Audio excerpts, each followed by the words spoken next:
हौसला बन लिया, जब हौसला बना लिया, ऐकता ना तुम्ही, जब हौसला बना लिया ऊंची उड़ान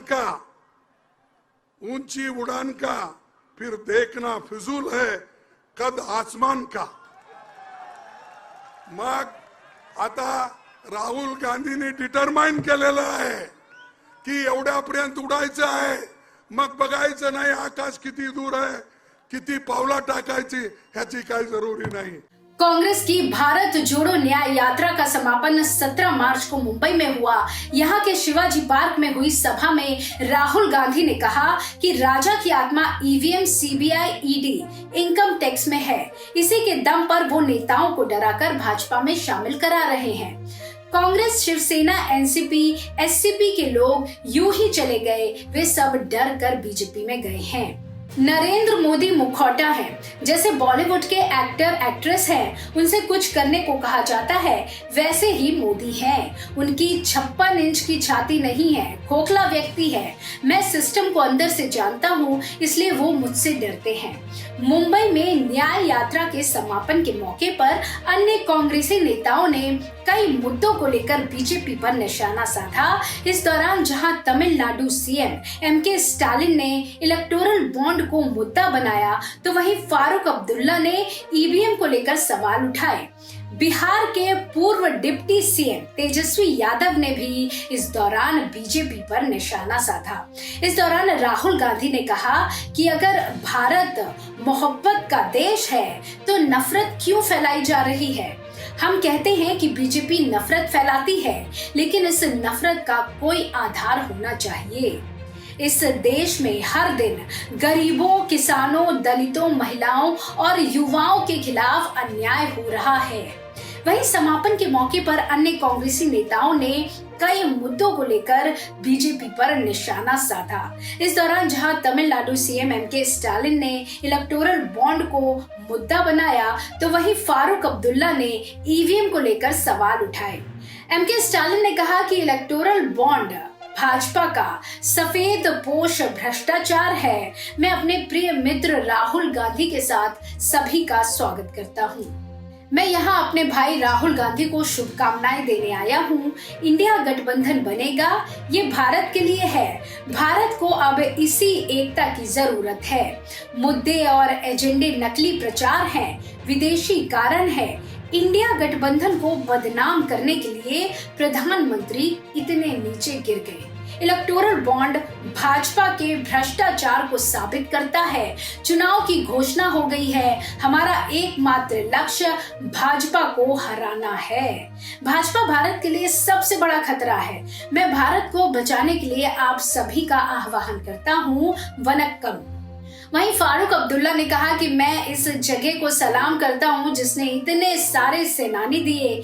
राहुल गांधी के लिए कहा कि उन्होंने कन्याकुमारी से कश्मीर और मणिपुर से मुंबई तक की यात्रा की। उन्होंने असली भारत को देखा। हमें इस भारत को बचाना है, चाहे हिंदू हो, मुस्लिम हो, सिख हो या ईसाई, सभी भारतीय हैं। इसके साथ ही उन्होंने ईवीएम को लेकर भी निशाना साधा। उन्होंने कहा कि ये लोग मशीन चोर हैं। कृपया मशीन पर नजर रखें कि आपका वोट कहां जा रहा है या किसी और को वोट जा रहा है। जब हमारा इंडिया गठबंधन सत्ता में आएगा तो ये मशीन चली जाएगी और चुनाव आयोग स्वतंत्र हो जाएगा। बहुत सारी चुनौतियां हैं, हमें आज के भारत को बचाना है। आज मैं आपसे पूछना चाहता हूं कि पेट्रोल डीजल की कीमत क्या है।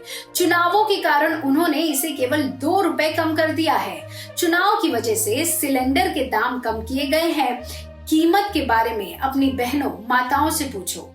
आज समय है कि हम एकजुट हों और संविधान बचाएं।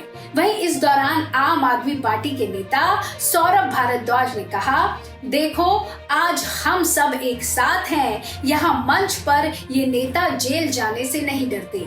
ईवीएम सेट हो गई है। अगर ईवीएम से 10% वोट बढ़ेंगे तो आपको 20% ज्यादा वोट लेकर आना होगा। बाद में हम ईवीएम खत्म कर देंगे। हमें अपने परिवार के सदस्यों को यूट्यूब देखना सिखाना होगा। इस दौरान बिहार के पूर्व डिप्टी सीएम तेजस्वी यादव ने बिजेरी और पीएम मोदी पर जमकर हमला बोला। उन्होंने इस दौरान हाल ही में बिहार में हुई सत्ता परिवर्तन को लेकर भी निशाना साधा। तेजस्वी यादव ने कहा कि लालू जी अभी भी मोदी जी का इलाज करने के लिए तैयार है। ये लोग गोबर को भी हलवे की तरह परोस देंगे। इन्होंने बिहार में हमारे को चाचा ने हाईजैक कर लिया। मोदी जी सबको गारंटी देते हैं, क्या हमारे चाचा की गारंटी देंगे वो पलटेंगे या नहीं? वहीं सपा प्रमुख अखिलेश यादव ने एक्स पर पोस्ट कर न्याय यात्रा के समापन पर बधाई दी। आपको बता दें कि 63 दिनों तक चलने वाली भारत जोड़ो न्याय यात्रा देश के 15 राज्यों और 110 जिलों से होकर गुजरी। इस दौरान राहुल ने 6700 किलोमीटर का सफर तय किया। राहुल की इस यात्रा ने 15 राज्य और 110 जिलों के 337 विधानसभा सीटों को कवर किया। इस दौरान राहुल गांधी बस से और पैदल 6713 किलोमीटर से ज्यादा का सफर तय किया। ये मणिपुर से शुरू होकर नागालैंड, असम, मेघालय, पश्चिम बंगाल, बिहार, झारखंड, ओडिशा, छत्तीसगढ़, उत्तर प्रदेश, मध्य प्रदेश, राजस्थान और गुजरात से होते हुए महाराष्ट्र में खत्म हुई। आपको ये भी बता दें कि इससे पहले राहुल गांधी ने 7 सितंबर 2022 से 30 जनवरी 2023 तक भारत जोड़ो यात्रा की थी। 145 दिनों की यात्रा तमिलनाडु के कन्याकुमारी से शुरू होकर जम्मू कश्मीर में खत्म हुई थी। तब राहुल ने 3570 किलोमीटर की यात्रा में 12 राज्यों और 2 केंद्र शासित प्रदेशों को कवर किया था। श्रीनगर में यात्रा के समापन के मौके पर शेरे कश्मीर क्रिकेट स्टेडियम में राहुल ने कहा था कि मैंने ये यात्रा अपने लिए या कांग्रेस के लिए नहीं, बल्कि देश की जनता के लिए की है। हमारा उद्देश्य उस विचारधारा के खिलाफ खड़ा होना है जो इस देश की नींव को नष्ट करना चाहती है। यात्रा के दौरान राहुल ने 12 सभाओं को संबोधित किया था, 100 से ज्यादा बैठकें और 13 प्रेस कॉन्फ्रेंस की थी। उन्होंने चलते हुए 275 से ज्यादा चर्चाओं में हिस्सा लिया, जबकि कहीं रुककर 100 के करीब चर्चाएं की।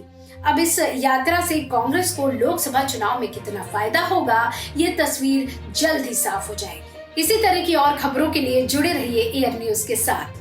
धन्यवाद।